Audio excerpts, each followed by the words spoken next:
ছেলে বিদেশ থেকে টাকা পাঠাইতেছে, খুশি।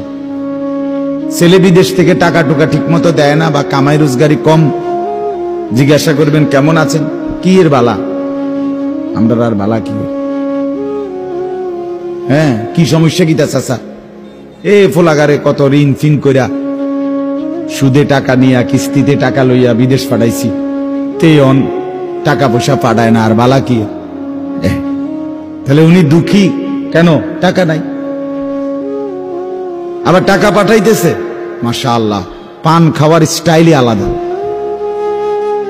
চা খানার ঢংই আলাদা, কথাবার্তার স্টাইলই ভিন্ন।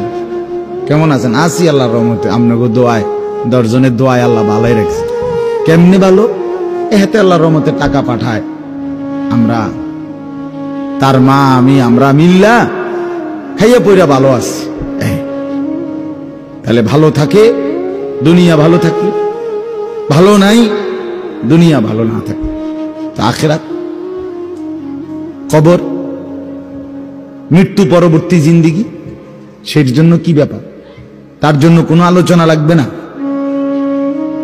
এর জন্য কোনো কথা নাই। তাইলে কারো মধ্যে এই আলোচনা নেই। স্বামী স্ত্রী পরস্পরের আলোচনা, এই ঘর সংসার বাজার, খাট ফার্নিচার পালং সোফা, হ্যাঁ, আসবাবপত্র গহনা অলংকার, এই নিয়েই পেরেশান, এই নিয়ে জিন্দেগি এর মধ্যেই আবদ্ধ।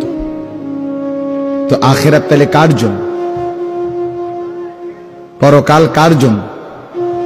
আমরা মুসলমান, আমরাই যদি পরকাল না চিনি, না বুঝি, আমাদের উচ্চারণে, আমাদের অনুভূতিতে, আমাদের আচরণে, আমাদের কথাবার্তা উঠা বসার মধ্যেই যদি পরকালের কোনো নমুনা দেখা না যায়, তো হিন্দু বৌদ্ধদের মধ্যেই দেখা যাবে। কথা উত্তর দেন। কবর হাসর আখিরাতের চিহ্ন ভেসে ওঠার কথা চালচলনে মুসলমানদের মধ্যে না কাফেরদের মধ্যে? মুসলমানদের মধ্যে। কথা তো ছিলই।